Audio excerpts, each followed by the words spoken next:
Yi Sun-sin began the most important morning of his life with 13 ships and a crew of men who were half convinced they were already dead. In front of them, filling a narrow Korean strait from one shore to the other, came a Japanese fleet that outnumbered them by more than 10 to 1. By the time it was over, Yi had not lost a single ship. The Japanese had lost their advanced fleet, their commander, and any real hope of conquering Korea. It is remembered, quite simply, as the miracle of Myeongnyang, and it is one of the most lopsided naval victories ever recorded. To see how impossible it was, you have to understand how far Korea had already fallen. In 1592, the warlord who ruled Japan, Toyotomi Hideyoshi, launched a massive invasion of Korea as the first step toward conquering Ming China. For years, the war ground on, and through most of it, one man kept the Japanese from ever controlling the sea. That man was Yi Sun-sin, an admiral who fought the Japanese Navy again and again and, by the traditional count, never once lost. Then his own government nearly destroyed him. Court rivals and a suspicious king turned on Yi. He was arrested, tortured, and stripped of his rank, demoted to serve as a common soldier. In his place, they put an admiral named Won-kyun, a man far more interested in glory than in caution. The result was a catastrophe. At a battle called Chilcheolyang in the summer of 1597, Won-kyun led the Korean fleet straight into a Japanese trap.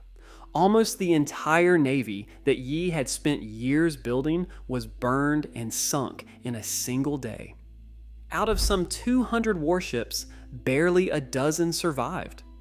Only then, with the sea lost and the capital in danger, did the court crawl back to the man they had tortured and beg him to take command again.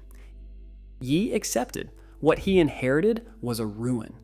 13 ships, a few hundred frightened, defeated sailors.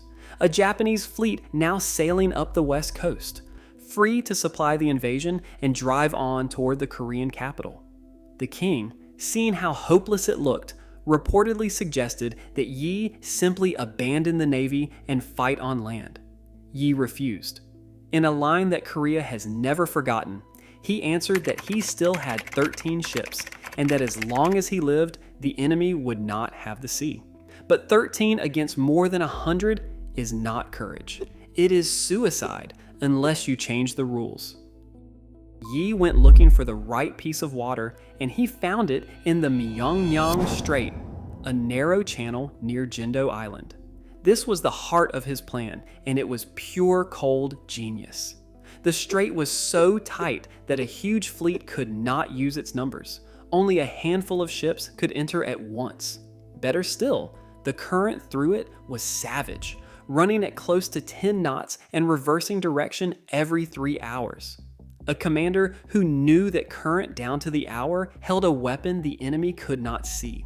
The sources, including Yi's own war diary, the Nanjung Ilgi, and the Modern History of the War by Samuel Hawley, disagree on exactly how many Japanese ships came. Korean records describe a fighting force of at least 130 warships, with as many as 300 crowding the waters behind them.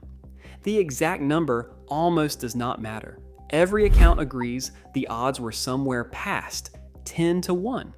Yi's 13 ships were panokseon, heavy, flat-bottomed Korean warships built like floating platforms for cannon. They were slower than the Japanese vessels, but they were far stronger, and they carried guns that could smash an enemy ship well before it could close to board. In open sea, against such numbers, that would have counted for little. In a narrow strait where only a few Japanese ships could reach him at once, it counted for everything. On the morning of the battle, the Japanese poured into the strait, and something went wrong immediately. Yi's own captains, terrified, hung back. For a time, only one Korean ship actually fought the entire Japanese vanguard, and that ship was Yi's. He drove his flagship straight into the enemy front and held there, alone, daring his own men to let their admiral die in front of them. Slowly, shamed and steadied, the other ships came up.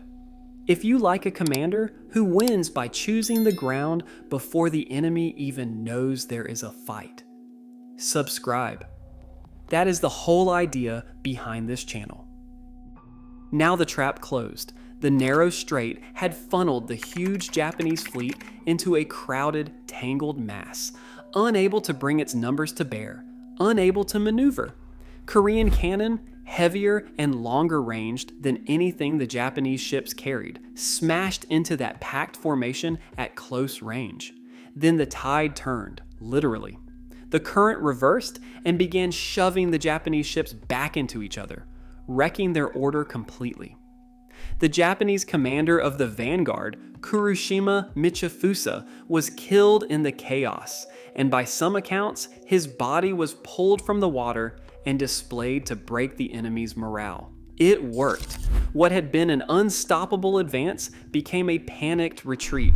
Ships collided, capsized, and were battered apart in the very current that Yi had chosen precisely because he knew it would do this. When the water finally cleared, Yi had destroyed roughly 30 Japanese ships and broken the back of their advance. By his own account, he had lost none of his 13. The victory cost him terribly in private. In revenge, Japanese troops burned his family home at Asan and killed his youngest son. Yi received the news and, by the accounts that survive, showed almost nothing because there was no revenge left to him except to keep winning. Therefore, he kept winning. He rebuilt what he could, patrolled the coast, and about a year later, at the Battle of Myeongnyang in the winter of 1598, he fell on the beaten Japanese fleet one last time as it tried to sail home. He was killed in that final fight, struck down at the very moment of victory. His last order, by tradition, was that his death be hidden from his own men until the battle was safely won. The consequences were enormous. The Japanese Navy never regained control of Korean waters. Their army on land, suddenly cut off from easy supply by sea, lost its momentum. Within about a year, the invasion collapsed, and Yi Sun-sin, who had been arrested and tortured by the very country he saved, was dead, killed in the final battle of the war, still winning. There is a reason later admirals spoke of him with something close to abi. A Japanese naval officer, generations afterward, wrote that Yi could be compared to England's Horatio Nelson only with care, because in his judgment, Yi had no equal. That is a stunning thing for an enemy's descendant to admit. But stand at the Myeongnyang Strait, do the arithmetic, 13 against more than 100, no ships lost, and you begin to understand it.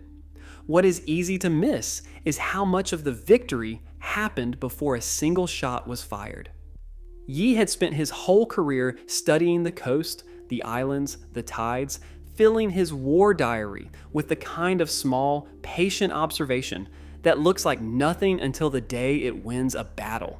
He knew that current in the strait would turn against the Japanese at a certain hour because he had done the work to know it. The Japanese sailed into what looked like an easy hunt. They were sailing into a piece of water that one man had turned into a weapon months in advance. Yi Sun-sin did not win because he was braver, though he was. He won because he understood better than anyone alive that a smaller force does not have to be weaker. It only has to fight where numbers cannot save the enemy and cleverness can. If you want more commanders who turned impossible odds into total victory, subscribe to Redoubt. There is a new one every few days, and the next one is already on its way.